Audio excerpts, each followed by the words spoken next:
दोस्तों आज की इस वीडियो में आपके लिए एक बहुत ही काम की बात यानी कि कमाई की बात बताने जा रहा हूं, जिसके जरिए आप ज़्यादा बेनिफिट उठा सकते हैं। मित्रों, यह न्यूज़ उन लोगों के लिए खास हो सकती है जो शेयर मार्केट में इंटरेस्टेड होते हैं और अक्सर यहां पर पैसा इन्वेस्ट करते रहते हैं। आइए इस बारे में विस्तार से जानते हैं। देश की सबसे बड़ी बीमा कंपनी भारतीय जीवन बीमा निगम यानी LIC कमाई का एक तगड़ा मौका देने जा रही है। दरअसल भारत सरकार ने LIC की लिस्टिंग करने का फैसला किया है। हालांकि इस बीच कोरोना महामारी फैल गई, इसके चलते लोगों को लगा कि शायद सरकार फिलहाल LIC की लिस्टिंग को टाल देगी, लेकिन अब मोदी सरकार की तैयारियों को देखकर लग रहा है कि इस साल LIC की लिस्टिंग हो ही जाएगी और इसकी लिस्टिंग होते ही उम्मीद है कि यह देश की सबसे बड़ी सूचीबद्ध कंपनी बन जाएगी। अभी तक देश की सबसे बड़ी सूचीबद्ध कंपनी रिलायंस इंडस्ट्रीज है। हाल ही में आए IPO में निवेशकों का पैसा पहले दिन ही लगभग 2 गुना बढ़ गया है। LIC का इनिशियल पब्लिक ऑफर यानी IPO देश में अभी तक आए किसी भी IPO से बड़ा होगा। वैसे भी LIC देश की सबसे बड़ी निवेशक कंपनी है। शेयर बाजार में लिस्टेड लगभग सभी अच्छी कंपनियों में LIC की हिस्सेदारी है। इसके अलावा LIC के शेयर बाजार में निवेश की वैल्यू देश के कुल म्यूचुअल फंड कंपनियों से भी ज्यादा है।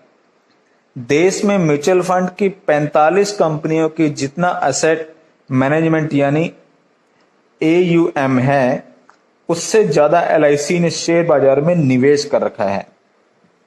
LIC का शेयर बाजार कुल निवेश लगभग 29.19 लाख करोड़ रुपए है, जबकि देश में 45 म्यूचुअल फंड की AUM करीब 27.28 लाख करोड़ रुपए है। LIC की लिस्टिंग देश में अब तक की सबसे बड़ी लिस्टिंग हो सकती है। लिस्ट होने के बाद LIC की market cap RIL, HDFC bank और TCS जैसी कंपनियों से भी ज्यादा हो सकती है। LIC के वर्तमान एसेट अंडर मैनेजमेंट और बिजनेस प्रीमियम को आधार माने तो इसकी वैल्यूएशन 8 लाख करोड़ से लेकर 10 लाख करोड़ रुपए के आसपास रह सकती है। यही नहीं, सिर्फ LIC की लिस्टिंग से भारत के शेयर बाजार की ग्लोबल रेटिंग बदल सकती है। जब भी सरकारी कंपनियों की लिस्टिंग होती है तो सरकार खुदरा यानी कि रिटेल निवेशकों का भी पूरा ध्यान रखती है। रिटेल निवेशकों के लिए IPO का काफी बड़ा अलग हिस्सा रखा जाता है और कई बार कुछ कम रेट पर यानी डिस्काउंट पर भी अलॉट किया जाता है। उम्मीद है कि LIC की शेयर बाजार करीब 80,000 करोड़ रुपए जुटाएगी और ऐसे में खुदरा निवेशकों का 35% हिस्सा 25,000 करोड़ रुपए से लेकर 28,000 करोड़ रुपए तक हो सकता है।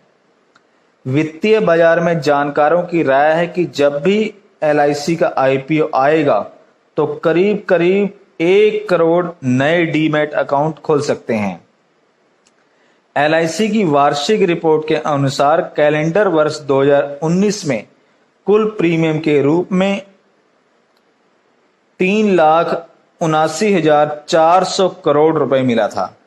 देश में सभी निजी जीवन बीमा कंपनियों की जारी की गई पॉलिसियों की संख्या लगभग 70 लाख है। केवल LIC की जारी की गई पॉलिसी की संख्या ही 2.19 करोड़ है। इससे LIC के आकार का आप अंदाजा लगा सकते हैं। LIC कितनी बड़ी कंपनी है, इसका अंदाजा इस बात से भी लगाया जा सकता है कि इसके पास करीब 12 लाख से ज्यादा एजेंटों का नेटवर्क है। कश्मीर से कन्याकुमारी तक देश के हर कोने में इसके एजेंट फैले हुए हैं।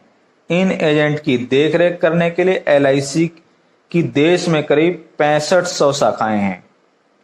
दोस्तों, ये जानकारी आपको कैसी लगी कमेंट करके जरूर बताएं और अगर अच्छी लगी हो तो लाइक भी जरूर कीजिएगा। दोस्तों, इससे हमारा मनोबल बढ़ता है। तो मित्रों, आज की इस वीडियो में इतना ही। कल फिर मिलेंगे किसी नई जानकारी के साथ नई वीडियो में। तब तक के लिए नमस्कार, धन्यवाद, जय हिंद।